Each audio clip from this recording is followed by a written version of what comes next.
Deus não habita em templos feitos por mãos humanas. Observe quantas guerras ocorrem simplesmente por conta de construções. A questão lá do que é sagrado, uma sinagoga, uma mesquita, olha, as religiões brigam por conta de construções. Surgem-se guerras por conta de locais sagrados, né? E no Novo Testamento, tudo isso parece ter fim, né? Quando você entende a história narrada na Bíblia, o objetivo de Deus não era que o templo fosse lá, o templo judaico fosse destruído. Não foi Deus que começou isso. Os próprios judeus começaram a ter um problema lá na época do profeta Malaquias, que eles não estavam mais fazendo os serviços necessários para abençoar a humanidade, como abençoar órfãos e viúvas e manter o serviço do templo. Ou seja, se o templo era um lugar sagrado e respeitado por toda a nação de Israel, inclusive também os prosélitos, que eram pessoas de outras nações convertidas à lei judaica, se ele era tão respeitado no mundo, ele tinha que ser mantido, porque homens lá atrás lutaram com uma das mãos e com a outra eles botavam lá as construções. Homens lá atrás tiveram toda a dificuldade para construir o primeiro, depois o segundo templo. Então houve lutas, houve processos para que se chegasse a um momento em que tinha um templo totalmente organizado, onde órfãos e viúvas sem previdência social eram abençoados. E ali o profeta Malaquias está brigando, né? Ele como profeta, ele está criticando alguns judeus que pararam esse serviço. E 400 anos depois, que Deus manda o seu filho, acontece o quê? Acontece algumas acusações de Jesus de que os profetas estavam sendo mortos. Jerusalém, Jerusalém, que mata os profetas e apedreja que eu vos envio. Quantas vezes eu quis juntar vocês como uma galinha junto seus pintinhos, debaixo de suas asas, e vocês não quiseram. Então, poderia ter existido uma transição, se não houvesse profecias passadas a respeito disso que iria acontecer mais na frente, né? Porque Deus, ele viu o futuro e prescreveu, não predestinou, mas informou como seria o povo irreconciliável, a ponto do próprio Jesus dizer perante as autoridades judaicas que eles sabiam que ele era o Messias. Olha que isso é gravíssimo. Eles sabiam que Jesus era a luz que ia ver o mundo, que era o Filho de Deus, mas não confessavam com medo de perder seu lugar na sinagoga. E quem conta essa história para nós são judeus simples, pessoas daquela civilização que não tinham nenhum estudo, que não foram levantados como profetas, como sacerdote, né? Como sumo sacerdote, nem nada. Deus começa a trabalhar na vida desses e depois Deus começa a colocar para dentro do reino, Jesus, né? Começa a colocar para dentro do reino de Deus os pecadores. Aí você vai ver o Filho de Deus comendo com os pecadores, dizendo que as prostitutas, os ladrões, eles precederiam, eles tomariam o lugar daquela gente, de forma que aqueles que estavam lá seriam lançados fora do reino. Porque eles negaram a Deus constantemente. Eles negaram a Deus constantemente. O cara chegava para sacrificar, levava uma pombinha, havia um comércio ali dentro, que não deixava a pessoa nem oferecer o seu sacrifício. A hipocrisia estava gritante diante de toda a sociedade. Havia esquemas dentro dos templos, como o Corban, que era um acordo para que a pessoa fazia com a sinagoga, né, com as autoridades do templo, para que não precisasse cuidar dos seus pais na velhice. Então pagava-se um dote, um valor, depois parte desse valor pegava para ele de volta, e ele não tinha obrigação de cuidar dos pais, ficava livre, não seria culpado de deixar os pais morrer na miséria. Então uma série de coisas, cara, absurdas que acontecia. Casamentos desfeitos por qualquer maneira, mulheres lançadas fora sem carta de divórcio, ou seja, opressão, a mulher não podia casar de novo, ela estava ligada ainda ao seu marido porque ela foi abandonada, não houve um desquite documentado, E ali o que acontecia? Eles casavam-se de novo. Uma série de injustiças ocorrendo e as autoridades não reprimiam. Então, com tudo isso, foi profetizada a destruição do templo, que Jesus fala que já é uma profecia de Daniel, o iníquo, né? Que Jesus mesmo fala, após ele falar que não haveria pedra sobre pedra no templo, fala que quando vide o homem da iniquidade ao qual profetizou Daniel, os que estiverem na Judéia fujam para os montes. Essa história aconteceu lá na época do Vespasiano. Não se sabe se eles fugiram para os montes de Petro, mas é a história que ocorre. Então, você tem um povo judeu ensinando a gente, né? Porque o nosso evangelho de hoje, ele é totalmente, praticamente, construído em cima de judeus que viveram naquela situação, que narram histórias de autoridade do lugar, porque isso é autenticidade histórica, arqueológica, né? Como você vai narrar uma história de uma autoridade se você não viveu na época, né? Então tem narrações de Pilatos, Herodes, pessoas que viveram naquela época. Pode haver algumas coisas que são assim dúvidas no dia de hoje. Procure os historiadores aí, os mestres, para não ficarem pregando heresias aí. E ali você tem a história narrada para a gente de um homem que viveu ali, aí vai sendo detalhado a história desse homem, apresentado como Deus, né, como o Deus unigênito que está no seio do Pai. É assim que o João o apresenta, tá? Para o judeu fazer isso, apresentar um ser humano como Deus, Paulo fala um grande Deus, né? Romanos 9,5, Efésios 1,13, se eu não me engano, ou 2,3, Tito 2,3, chama de Jesus de Deus também.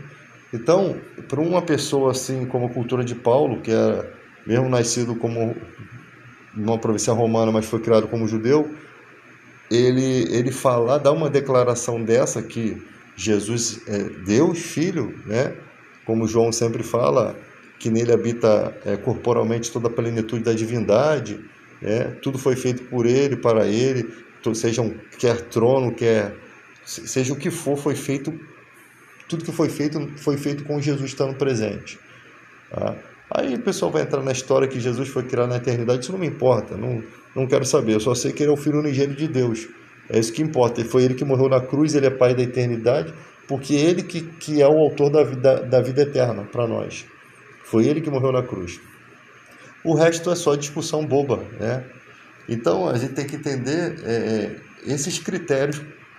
E ali depois você só vê o povo judeu sofrendo, espalhados pelo mundo, né? Depois da destruição do templo, a revolta lá junto com o Bar Cojas, né? Aí você tem em 135 o imperador Adriano mandando embora de Jerusalém, mudando o nome para Palestina, e ali você só vai ver os judeus novamente em 1918, né? E depois mais marcante com a questão do Holocausto, né? Em 1945 e em 48 fundado o Estado de Israel, né? Então você verifica a história desse povo que sofreu tanto, né? Uma parte desse povo sofreu muito e depois retorna para sua terra, onde já estavam habitando os árabes, né? Desde 638, com a autorização da Liga das Nações, tá? Então você vê toda essa história sendo narrada e aí você entende como que por que aconteceu dessa forma. Talvez o plano de Deus não fosse que ocorresse dessa forma, porque Deus não obrigou ninguém a deixar de dar dízimo, a de ter compromisso com a sua obra. Não foi uma obrigação. Deus nunca obrigou ninguém a fazer o erro, né? O erro foi deles, a responsabilidade era dessas autoridades e eles não mantiveram esse compromisso, né? Depois de tudo que o povo, todas as histórias que eles conheciam, dos hebreus viverem escravos, todas as histórias que eles conheceram lá na mão do Nabucodonosor, né? As invasões, quando se estava longe da presença de Deus, mesmo fortes, poderosamente armados, eram invadidos e sofriam, né? Quando estavam no erro, os profetas vinham e diziam: vai acontecer isso aqui, irmão, acabou, vai acontecer. Às vezes conseguia reverter, às vezes conseguia orar, buscar a Deus e mudar, e Deus, né, ajudava. Então, chegou um ponto em que não, se eles matavam os profetas é porque já não queriam mais ouvir a voz de Deus, até o ponto de terem matado o Filho de Deus, com todas aquelas acusações e perseguições, porque Roma, ele cumpre a pena, mas você vê em todo momento que Roma está tentando tirar Jesus dessa morte. O próprio Pilatos, quantas tentativas, o Herodes não viu problema nenhum nele.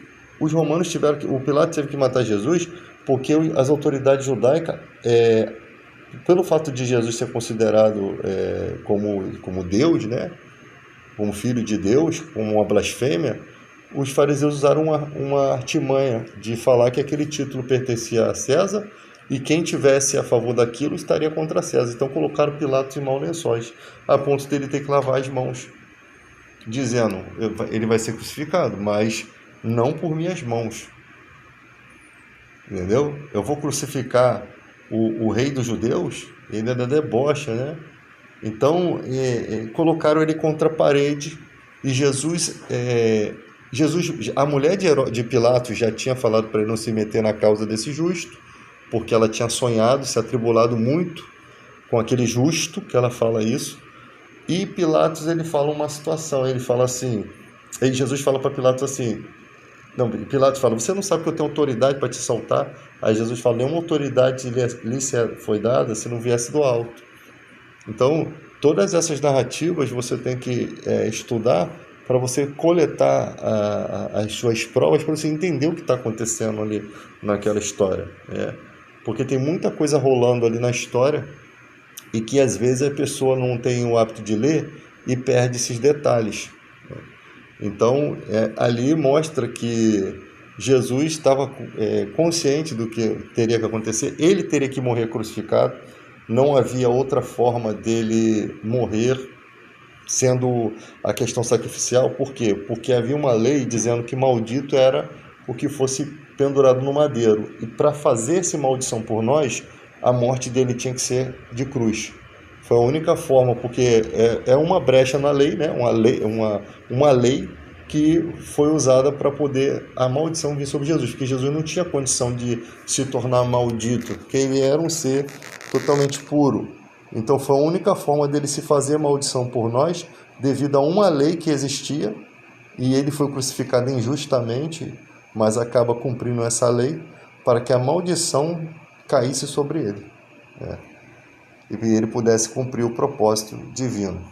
Diz também que ele ora e, se possível, passasse dele aquele cálice, e ele é ouvido. Ou seja, ele depois aceita a passada da forma dele, ele mesmo aceita o destino que Deus determinou que fosse daquela forma. Tá? Mas ele foi ouvido porque ele era justo. E diz alguns textos. Tem um texto também que diz que quando os homens vieram buscar a Jesus, Jesus fala assim, a quem vocês procuram? Aí eles falam assim, a Jesus. Ele fala, sou eu. E quando ele diz sou eu, os soldados caem por terra. Tá? E ali você tem alguns exemplos de soldados que passam por isso, soldados romanos.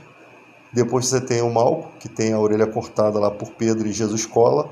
Você tem uma série de questões de pessoas que passaram por alguns acontecimentos e viram Jesus ali, e esses romanos podem ter se convertido, né? Acerca, né? Paulo prega aos romanos, você tem isso. Então, quando o texto fala que quando ele vier, até os que o transpassaram o verá, é porque quando Jesus voltar, primeiro na vinda dele, os justos ressuscitarão primeiro. Então, muitos romanos que se tornaram convertidos, né? Você tem autoridades romanas convertidas, você tem esposas de autoridade romana. Muitos que os transpassaram, os que estavam presentes, estarão vivos naquele momento, vão ressuscitar e vão ver a presença dele vindo. Por isso que ele fala, até os que os transpassaram. Eu acho que a única forma de cumprir-se essa profecia, tá? Porque aquela galera romana já não existe mais. Então, aqueles que o transpassaram não precisa ser todos eles, mas pelo menos alguns, né, que estiveram naquele momento ali da crucificação. Por exemplo, pode ser o Malco, que teve aquele milagre da orelha colada, ele pode ter se convertido, né? Pode ser alguns romanos que participaram da crucificação, porque quando um cara daquele lê o Salmo e mostra para ele que estava escrito lá que repartiram as suas vestes e sobre a sua túnica lançado sorte, imagina um romano lendo isso, o Salmo 22. Imagina está escrito lá, transpassaram minhas mãos e meus pés. Você acha que não haveria expertise de Paulo ou de os pregadores de usar esse salmo para mostrar para os romanos que eles estavam dentro de profecias? Porque o Salmo 22 foi escrito 1000 anos antes daquilo ali. E se eu posso usar isso como argumento hoje, você imagina eles naquela época mostrando para os soldados romanos ali que eles fizeram exatamente conforme estava escrito. É um argumento muito forte para converter um romano, tá? Então, você tem aquele cara que diz assim: eu não sou digno que entre na minha casa, mas mande com uma palavra o meu servo será curado. Imagina o testemunho desse cara. Então, quando Jesus vier, ele vem nas nuvens, né? Que a nuvem é literal, porque os anjos testificaram que ele voltaria da forma que ele subiu. Essa literalidade da nuvem conecta os textos de Paulo, sobre o arrebatamento, porque Jesus só vai vir nas nuvens uma vez, no momento que o anticristo estiver operando, marcando com 666, com as pessoas decapitadas por conta do testemunho, e ele vai vir para estar ao milênio. Então ele vem, pega a besta, o falso profeta, e lança vivo dentro do lago de fogo e enxofre, que é a segunda morte, tem uma especificação.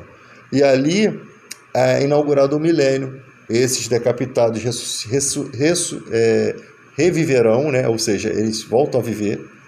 Ali já vai ter os justos que ressuscitaram e os vivos trasladados e foram ao encontro a Jesus, né? Os que ficaram vivos naquele período da marca da besta, os que estavam vivos ali, fugindo, né?